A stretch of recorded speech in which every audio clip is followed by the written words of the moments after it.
Covid की तरह ये नहीं है। जैसे सिम्टम्स हों बच्चे में, उस प्रकार का ही हम लोग सिम्टोमेटिक ट्रीटमेंट देते हैं।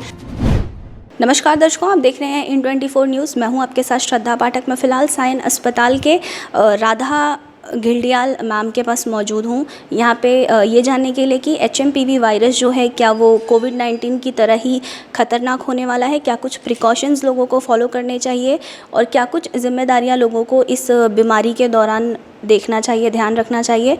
मैम, आपका बहुत बहुत स्वागत है हमारे इन24 चैनल में। मैम, सबसे पहले लोगों को ये बताइए, बिकॉज़ लोग जो हैं वो घबराए हुए हैं कि ये जो HMPV वायरस जो है क्या ये कोविड-19 की तरह ही ख़तरनाक है? ये वायरस नया नहीं है। ये वायरस पहले से है, 2001 में भी केसेस देखे गए हैं और कोविड की तरह ये नहीं है। कोविड जितना फेटल था, जितनी मॉर्टेलिटी थी, जितना सीरियस था, ये वायरस वैसा नहीं है।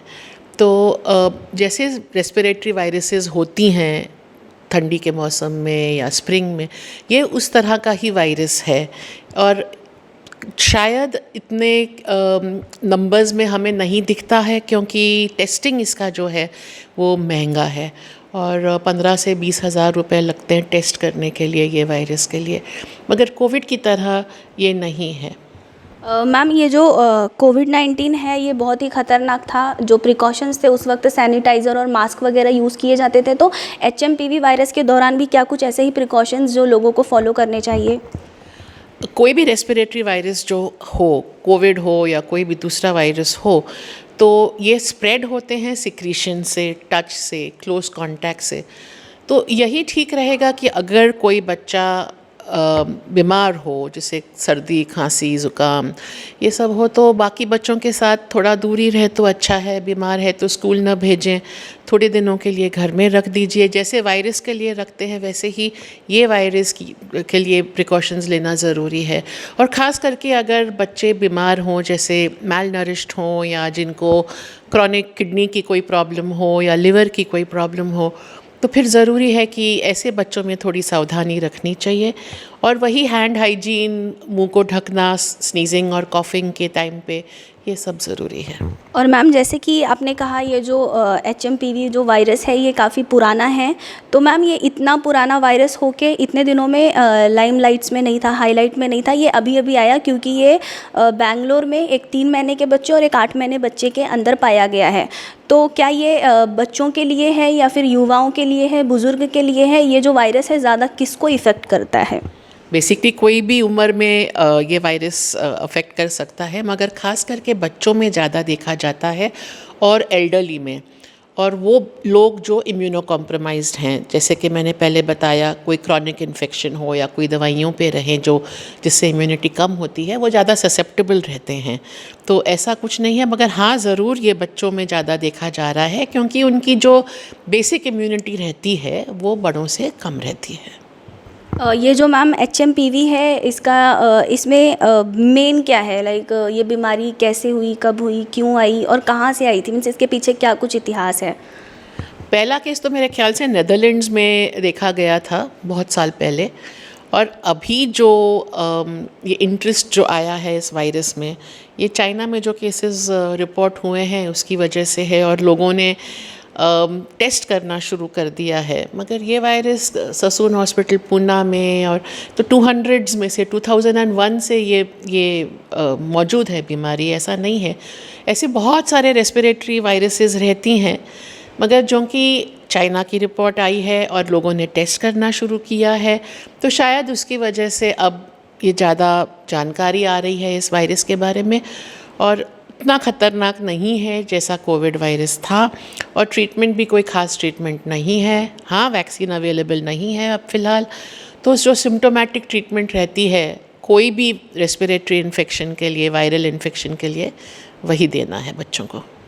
मैम, जैसे कि आपको मालूम ही होगा कि कोरोना ने किस तरीके से देश में आतंक मचा के रखा था। उस वक्त जो सरकारी अस्पताल थे वो लोगों की जान बचाने में काफ़ी आगे थे, काफ़ी अपने आप को सशक्त बनाया हुआ था लोगों की मदद करने के लिए। तो जब ये वायरस लाइमलाइट में आया, हाईलाइट हुआ कि HMPV नामक जो वायरस है जो कि पुराना है वो अभी काफ़ी फैल रहा है, तो क्या सरकारी अस्पतालों के कुछ इंतज़ाम किए हुए थे कोविड-19 की तरह?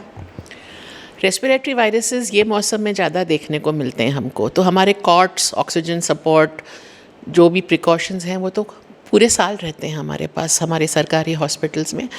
और इन बच्चों के लिए ऐसे भी इंटरकॉट डिस्टेंस तो हम मेंटेन करते ही हैं, और जो भी स्टॉक्स लगते हैं दवाइयों के या फ्लूइड्स के या ऑक्सीजन के, वो तो रहते ही हैं हमारे सरकारी हॉस्पिटल्स में। तो ऐसे कोई ख़ास तैयारी नहीं की गई है, मगर अगर ऐसा कोई आउटब्रेक आए जो अभी तक हमने नहीं देखा है, मगर फिर भी मैं बोलूँगी कि हमने टेस्टिंग नहीं करी है, तो ये कोई भी रूटीन वायरस की तरह है और उसके मैनेजमेंट में कोई फ़र्क नहीं है रूटीन वायरस से फ़िलहाल। मैम, जैसा कि आपने बताया कि ये जो HMPV वायरस जो है, जिनके अंदर कमज़ोरी होती है उनको जल्दी शिकार बनाता है, चाहे वो बच्चे हों, बुज़ुर्ग हों या फिर युवा हों।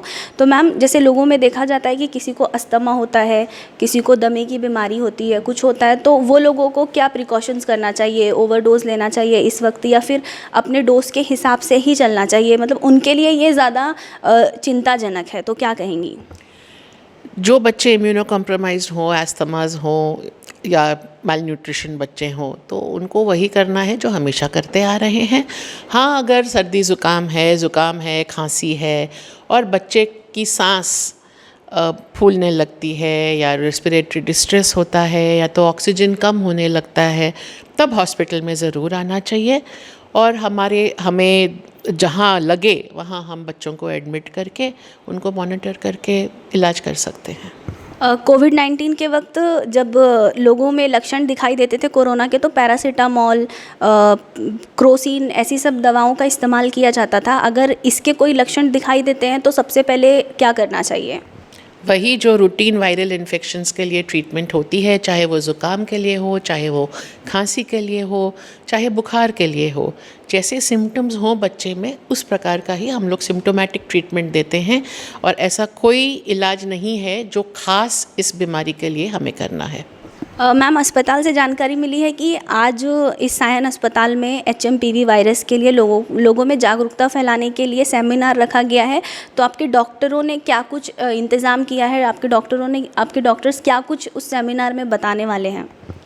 जो आज का हमारे डिपार्टमेंट का सेमिनार है, हम सिर्फ अवेयरनेस फैलाना चाहते हैं हमारे सब डॉक्टर्स में कि भाई ऐसा वायरस है, ऐसा वायरस अभी अभी रिपोर्ट हुआ है इंडिया से, तो उनको सिम्टम्स और उसका जो कॉज है बीमारी का, उसका कैसे डेंजर साइंस कौन से देखने हैं, कब एडमिट करना है, हम ये सब टॉपिक्स पे कवर करने वाले हैं। ये बेसिकली अवेयरनेस रेज करने के लिए है, ताकि कोई भी डॉक्टर हमारे पीडियाट्रिक डिपार्टमेंट में नहीं बोले कि भैया मुझे इसके बारे में जानकारी नहीं थी।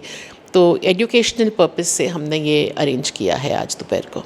तो आपने देखा किस तरीके से head of department paediatric Radha ma'am ने बताया कि क्या कुछ प्रिकॉशंस हैं, क्या कुछ चीज़ें हैं जो HMPV वायरस के दौरान फॉलो करना चाहिए, और काफ़ी चिंताजनक बातें नहीं हैं, तो इस चीज़ का ध्यान रखें। कैमरामैन देवानंद सिंह के साथ मैं श्रद्धा पाठक।